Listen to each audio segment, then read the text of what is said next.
Hey, welcome to Mortality with me. I'm going to actuary you today, and I got my actuarial gear on. Society of Actuaries. And what I'm going to be talking about is retirement planning, specifically how long of a period do you need to plan for? So I'm going to work through one type of example here, planning for one person.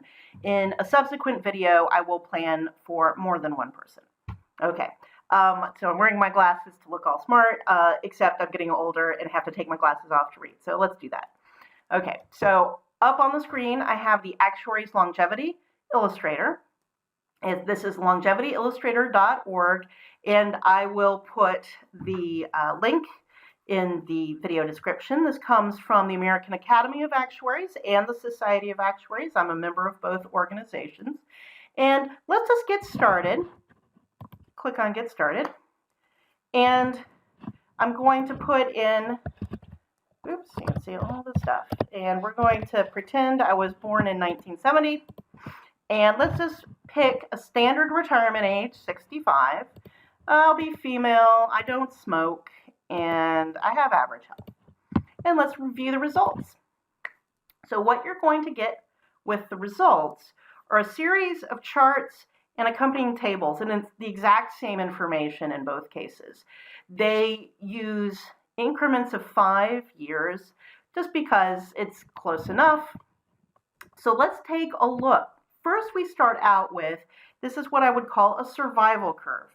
And notice up here it says, okay, the nearest age is age 50. That's fine. I don't care, whether this is true or not. Oh yeah, it's 1/1/1970. So they use whole ages just to make it simple in the display. And it really, for retirement planning, you'll notice it doesn't make a huge difference like the fractional ages. So age 65, you see 100% probability of living to a certain age. I need to be specific about this. We're doing retirement planning. I'm not, but I'm pretending I'm 50 years old right now. This isn't saying I have a 100% chance of reaching age 65 from age 50. What this means is I assume I'm starting at age 65. So we already have stipulated I have survived to age 65. If I didn't reach age 65, I didn't need to plan for retirement. Okay, I hope that's clear. So we start at age 65. How long, or to what age, am I likely to survive to? And the probability most of us would go to first is 50%. Okay, so that will give me 50-50, and you'll see that's almost exactly age 90. So that would be the median age I would survive to, assuming I reached age 65. Now, of course, you may be asking, what assumptions feed into this? They did only ask a few questions. They're using Social Security tables with adjustments based on whether you smoke or not. Smoking has a huge effect, and maybe I'll do some comparisons later, but we're just starting with this base average health, no smoking, and I'll do female just because in a certain respect it's more important for women. They tend to live longer, to be very clear about how long you may live in retirement. Okay, so 50% chance of reaching age 90. And let's just go to the table. So age 90, 50% chance. So at the very least, I should be doing my retirement planning to that 50% mark. That said, let's look at higher ages. Age 95. There's a 28% chance of reaching age 95. So a retirement of at least 30 years, 28%. 100, now we're getting to 35, 12%. At that point, we may think, a 10% chance of living more than 35 years, perhaps I don't plan more than 35 years for retirement. Okay? So here is basically the same information they pick specific percentiles.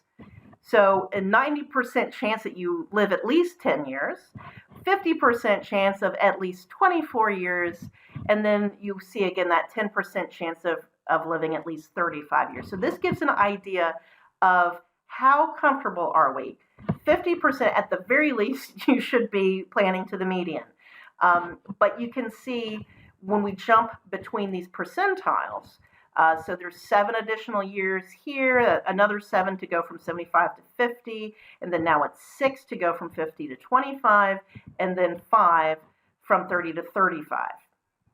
Okay, and the last one is probability. So here gives you the real survival curve instead of a bar chart. So I clicked on conclusions, and this just gives you some general, general stuff. And then it says print results, and this is so that you can, save this as a PDF or print it out. I'll say print. Will it do it right? And I would save it as a PDF and take it to your financial advisor to talk about, okay, here is my planning horizon for retirement. I need retirement income that lasts, say, 35 years. Okay, now here comes the fun part. That was a base case. Retire at age 65. I want to try a couple other things. So let's pretend I'm actually going to do something more extreme, that I retire at age 50. So basically I'm retiring right now. Okay, so I am retiring right now. The reason I'm illustrating this is not just because of public pensions, but because there's that FIRE movement, financially independent, retire early movement, and some of them are aiming for something younger than 50, but 50 is actually a pretty young age to be retiring. So let's see what we get now. And notice they start at 65, and there are reasons that they did this. This has to do with how they coded it in. They could have pushed it back to 50, but that's okay. So I'm currently 50.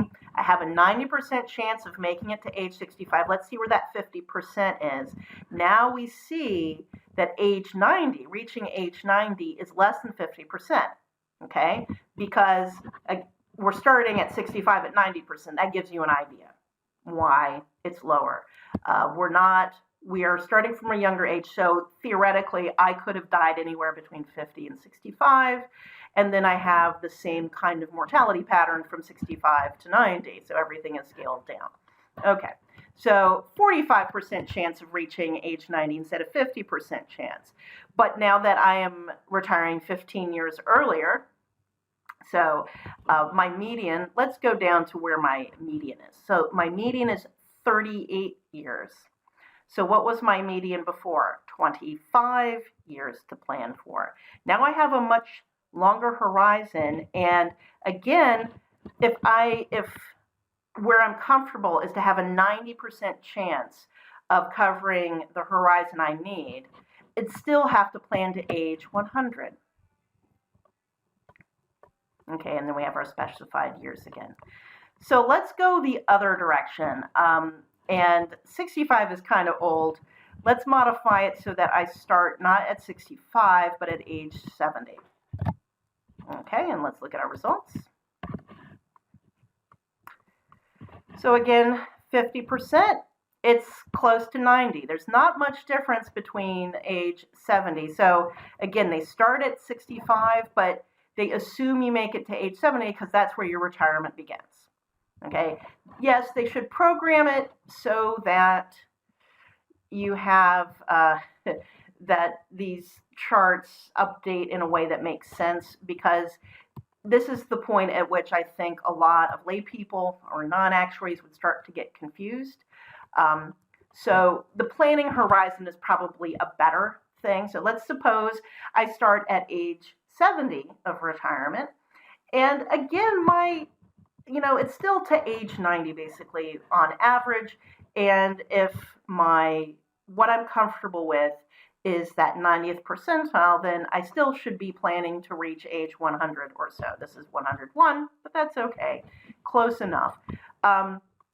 So what does this mean for you with retirement planning. Notice I did not talk about any specific products. Sorry, it's my day job.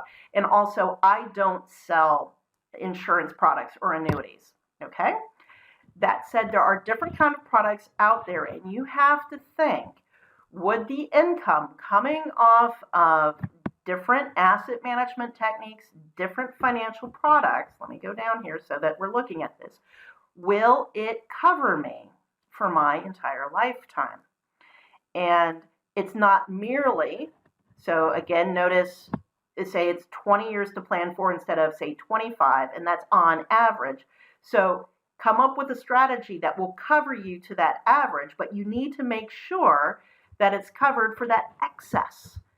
So I need to make sure at least an additional, well, in this case, 11 years, but an additional 10 years beyond what my expected, and I'm going to say the life expectancy is not that different from the median, and life expectancy for retirement planning is more or less meaningless to the individual. It means something to an annuity provider. It doesn't mean so much to you as an individual because you have to think about what are the chances I am going to live 30 years, 35 years, et cetera, since how much of a period do I have to cover with the assets I've accumulated?